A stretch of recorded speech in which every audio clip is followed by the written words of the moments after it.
The history log view will show you all the commands that were used in TBC since creating your project.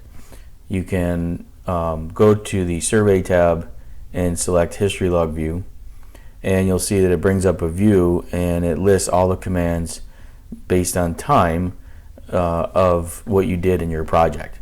You can even go further back in time and pick another day. So if I was to go back maybe to October 29th in this case, it's going to display everything that I did on that date. So if you had maybe a workflow or you wanted to document steps in a workflow, this may be useful, or maybe troubleshoot an issue that you ran into.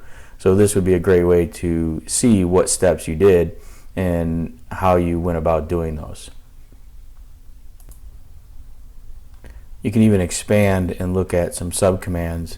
So if I was to click on this one, you can see what happened there, and then if I look at this one, you can see what subcommands happened in the process of adding this instruction. So pretty detailed report, and all these reports are stored in your project folder in a zip file, so that you can actually send that zip file to support personnel for troubleshooting.